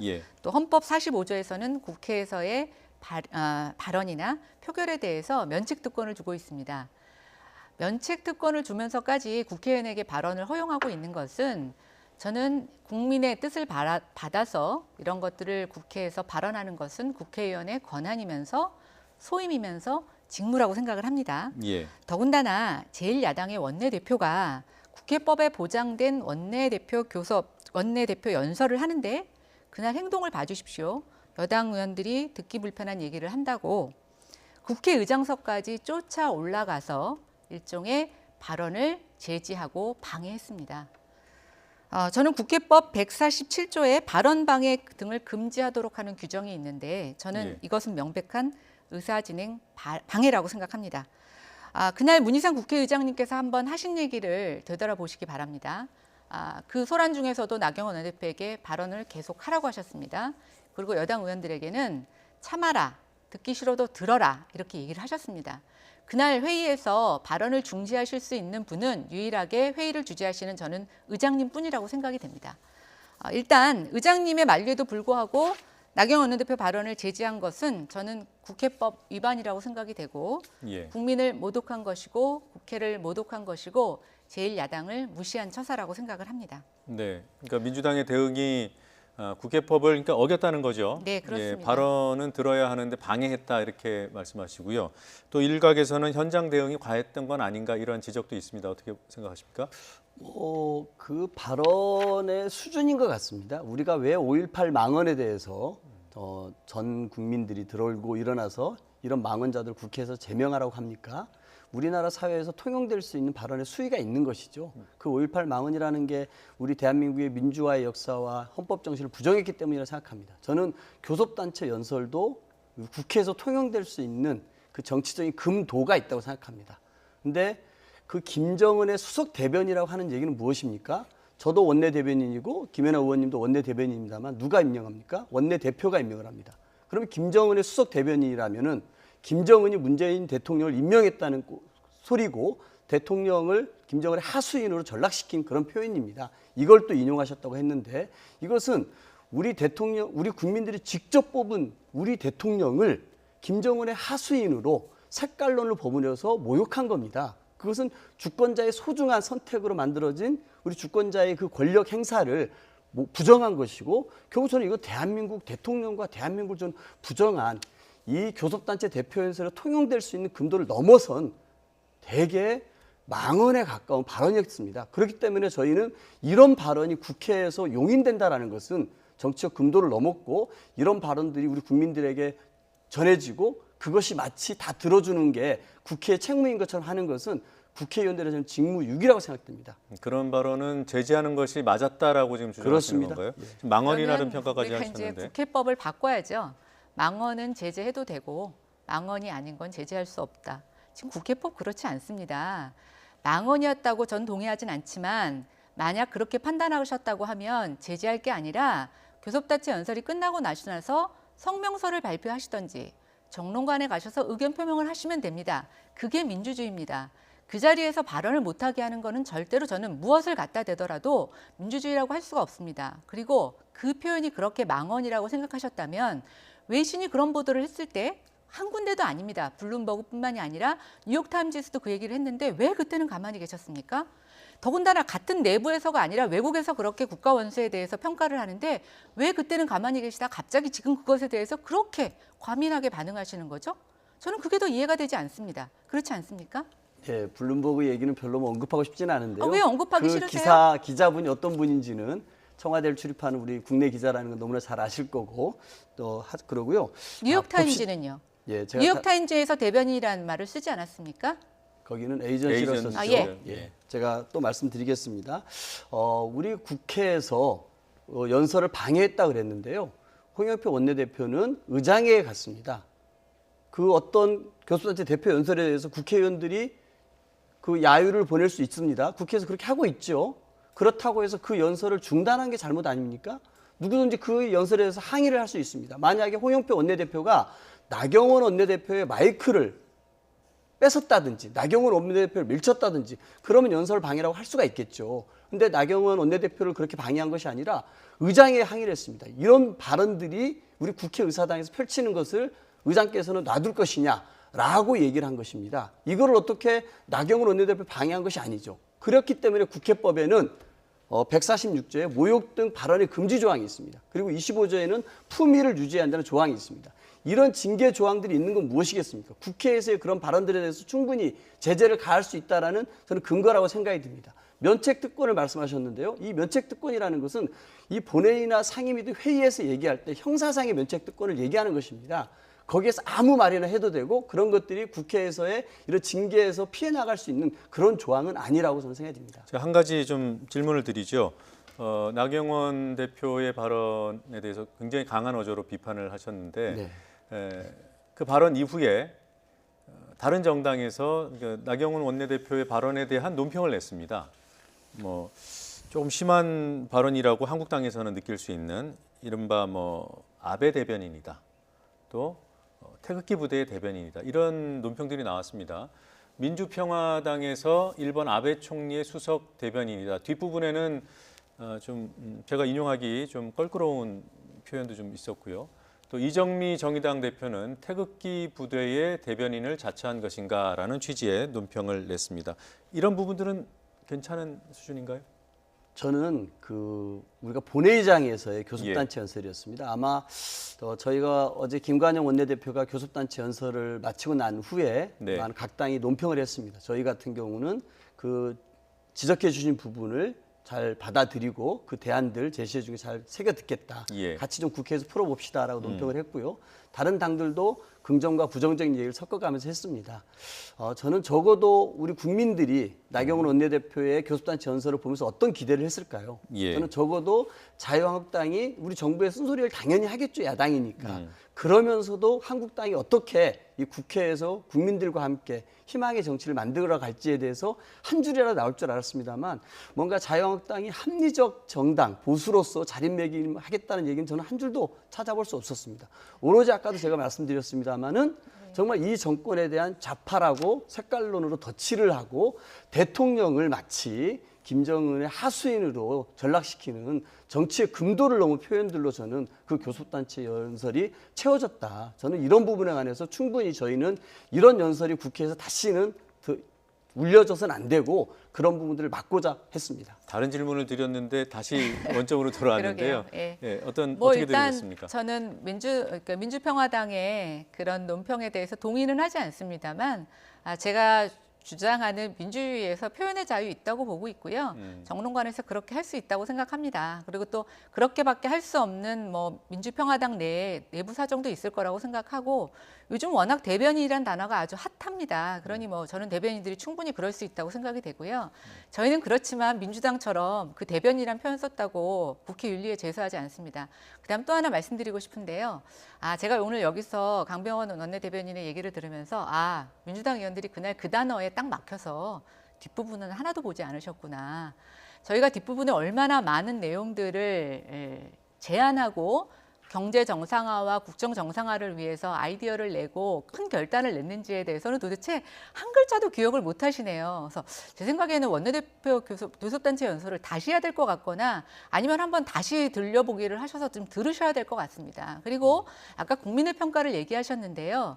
요즘 뉴스에 댓글을 한번 보십시오. 나경원 원내대표에 대해서 비판하는 글보다 칭찬하는 글이 더 많습니다. 도대체 민주당은 또 청와대는 듣고 싶은 것, 보고 싶은 댓글만 보고 있는 겁니다. 왜 그거를 모르시는지 잘 모르겠습니다. 어떻습니까?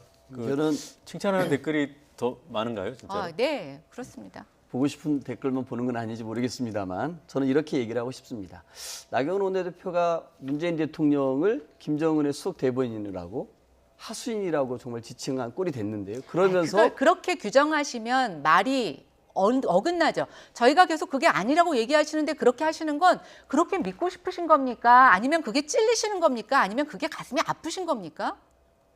아니라는데 왜 자꾸만 그렇게 해석하세요? 제가 발언 좀 하고 흥분하고 껴드실 일은 아닌 것 같습니다. 흥분하는 게 아니라 지금 계속 같은 얘기를 반복하시잖아요. 처음부터. 제가 봐서 제 나름대로 얘기를 하겠습니다. 제가 봐서는 그렇게 표현하고서 제안을 합니다.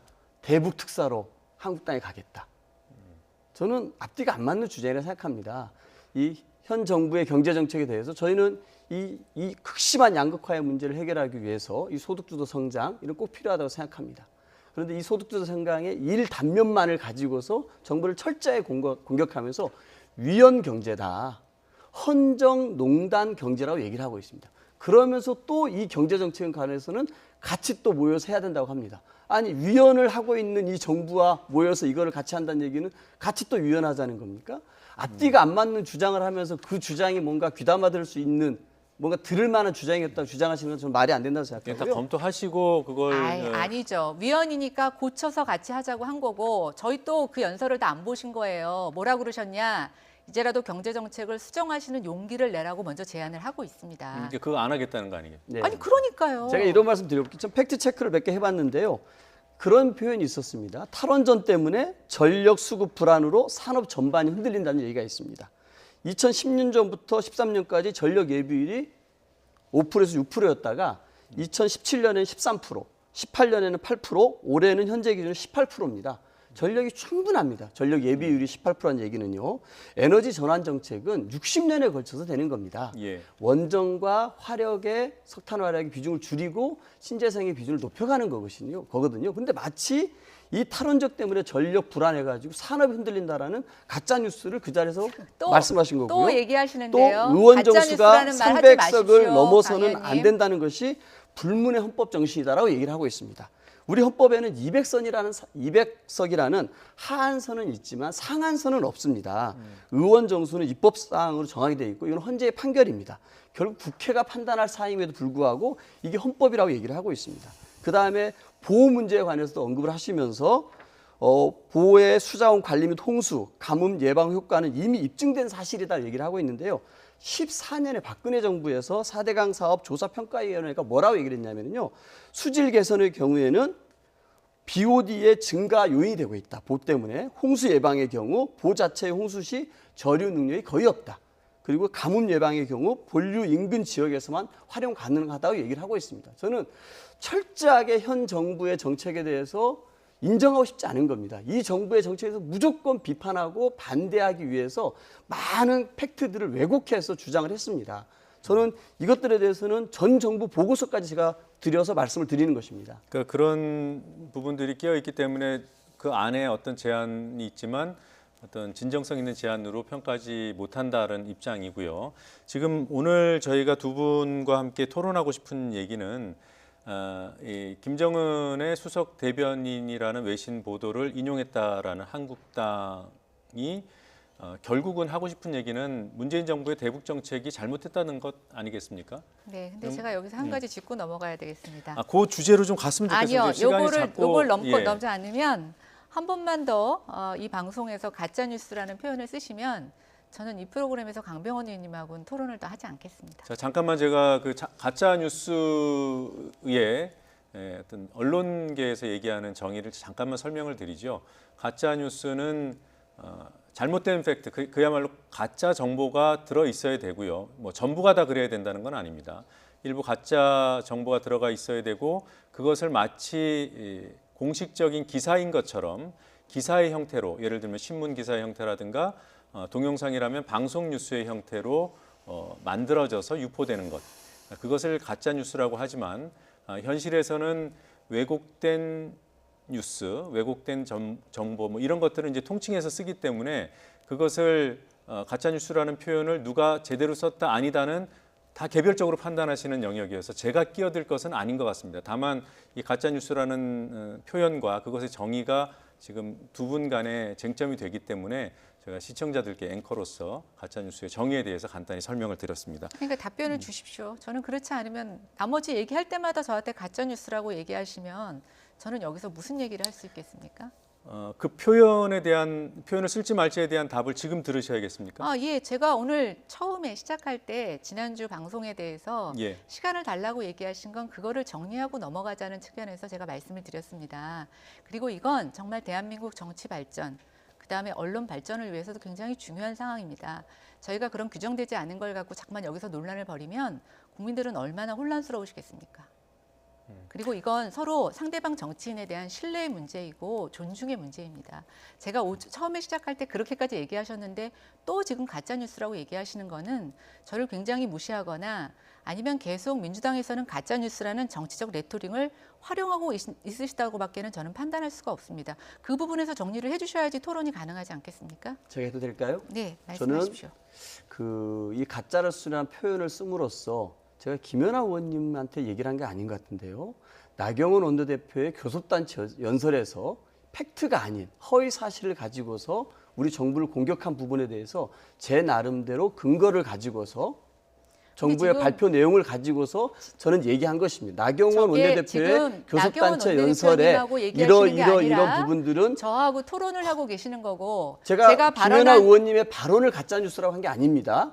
그래서 그 부분하고 나경원 원내대표의 교섭단체 연설하고 같이 동일시하시는 게 저는 옳지 않다고 생각합니다. 비슷한 생각을 하고 있습니다. 그리고 아까 제가 말씀드린 것처럼 우리가 정치나 경제사회에서 다양한 해석이 가능하고 또 그런 것들에 대해서 다양한 의견도 가능합니다. 팩트체크 정말 이 밤이 새도록 저 강 의원님하고 할 수 있습니다. 그러나 여기서는 압축된 용어로 서로의 의견을 전달하는 것이고요. 거기서 앞서 제가 말씀드리지 않았습니까? 그런 논란을 끝까지 할 게 아니라면 서로 존중하는 입장에서 그런 표현을 자제해달라고 말씀을 드렸는데 그 말씀을 드린 지 10분도 채 지나지 않아서 또 저한테 그런 얘기를 하신다는 것은 저하고 얘기를 하지 말자는 거죠. 이 자리는 시청자들께 그렇죠. 그렇게 오해가 있다고 얘기를 하시면 됩니다. 그러나 강 의원님은 지금 매번 제가 무슨 얘기를 할 때마다 가짜뉴스라고 얘기하고 김연아 계십니다. 의원님의 발언 주장에 대해서 가짜뉴스라고 한 게 아니고요. 뭐가 나경원 됐든 간에 원내대표의 교섭단체 연설에서 팩트가 틀린 부분을 정확히 짚었을 뿐입니다. 저희는 지금 서로 원내 죄송합니다. 대변하고 있는 대변인입니다. 죄송합니다. 두 분 지금 주장은 충분히 하셨고요. 지금 제가 저희 YTN 입장에서 어떤 일방에 어떤 표현을 쓰라 마라 할 수 있는 그런 권한은 아무것도 없고요. 다만 이 프로그램 성격에 맞게 진행이 돼야 되는 그런 책무를 안고 있다는 점은 두 분이 다 양해해 주시리라고 생각하고요. 김연아 의원께서 앞으로 그런 표현을 썼을 경우에 토론 못하겠다라는 입장 존중합니다. 그런데 여기서 확인을 해서 만약에 이 시간이 비록 뭐 앞으로 몇 분 안 남았습니다만 이대로 끝날 수 있는 가능성이 있다면 제가 답변을 좀 막아야 될 것 같아요. 왜냐하면 제가 강병원 의원께 답을 하라고 강요를 할 수가 없습니다. 그 부분을 양해해 주셔서 이 프로그램이 끝난 다음에 내용을 확인하는 쪽으로 네, 그렇게 해서 한 번만 더 강병원 의원께서 그런 얘기를 쓰시면 저보러 나가라는 신호를 읽고 저는 그렇게 행동하겠습니다. 자, 제가 두 분께 주의를 환기하는 차원에서 새로운 질문을 드리겠습니다. 네. 앞부분은 좀 정리를 하죠. 그러니까 한국당은 문재인 정부가 대북 정책을 전환해야 된다. 좀 더 단호한 방향으로 네. 그래야 된다는 것이고 민주당은 뭐 얘기를 안 했습니다. 오늘 토론에서는 얘기를 안 했습니다만 이미 드러난 것을 보면 북한을 최대한 설득해서 테이블로 끌어내야 된다라는 그래서 북한의 입장을 뭐 국제사회에 알리기도 해야 되고 미국과 조율도 해야 되고 그런 역할이라고 보시는 거죠. 그렇죠. 네. 북한도 미국도. 예, 알겠습니다. 자, 이게 이제 그 한일 한미 또 남북 관계의 외교의 어떤 방향성에 대한 그런 입장에서 제가 간단히 정리를 해봤고요.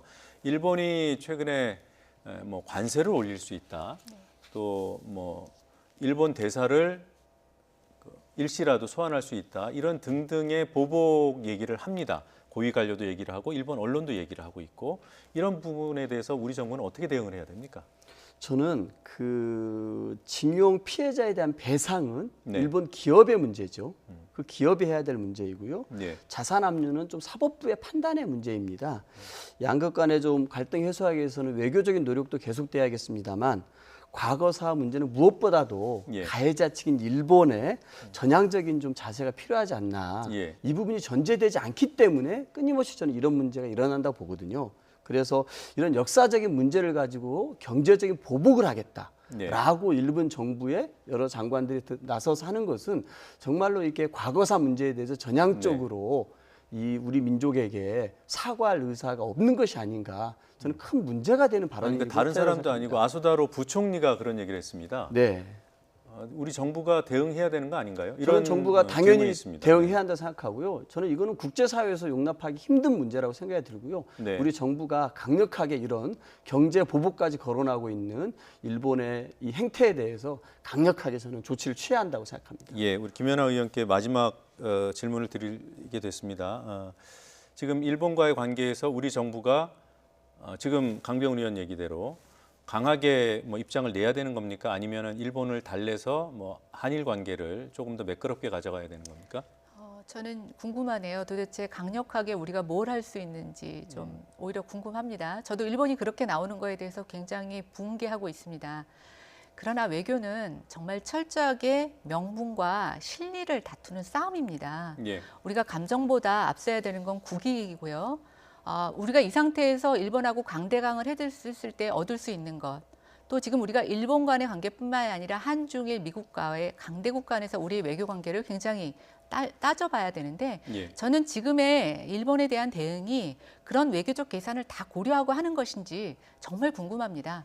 그리고 강대강 대응을 하셔서 이 문제를 전 해결하실 수 있다면 저도 환영합니다. 그러나 그게 해법이 될 수 있는지는 저는 좀 의구심을 갖고 있습니다. 예.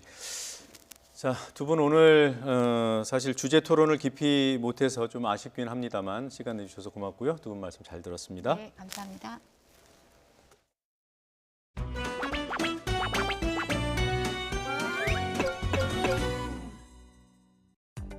사당 공조를 의회 민주주의 파괴라는 자유한국당의 주장은 배변입니다.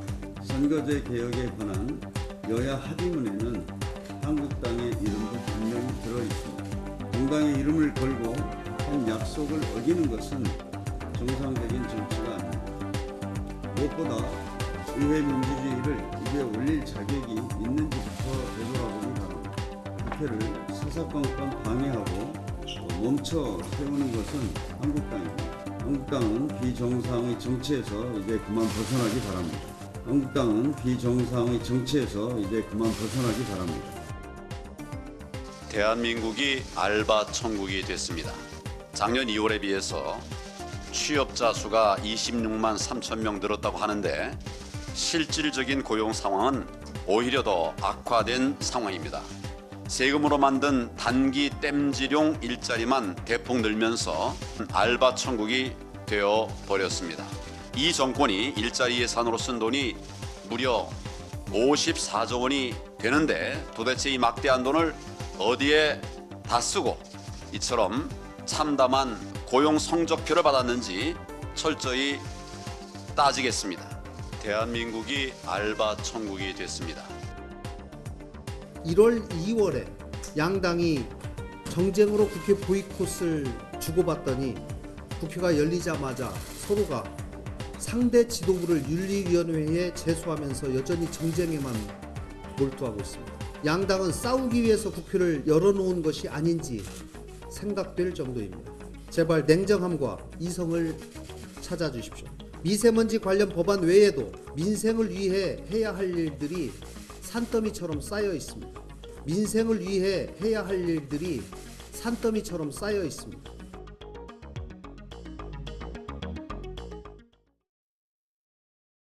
아니마세 이니 这就是너무나 무택정론 허공가 됐어. 누군가의 동반자가 되기 위해서 은행은 정말 최선을 다해야 한다. IBK 기업은행. 출장 비용, 가성비 높이는 꿀팁. 전 세계 수백 개의 예약 사이트를 비교해서 원하는 호텔의 착한 가격을 찾아주는 트립하고. 스마트한 출장도 역시 트립하고와 함께. 호텔 트립하고. 디테일이 공간을 완성합니다. 어느 자리나 빠짐없이 바람이 닿아야 하고 눈에 보이지 않는 공기까지 깨끗해야 합니다. 디테일의 차이를 아는 당신의 선택. 삼성 시스템 에어컨 360. 바람 없이 시원한 삼성 무풍 시스템 에어컨.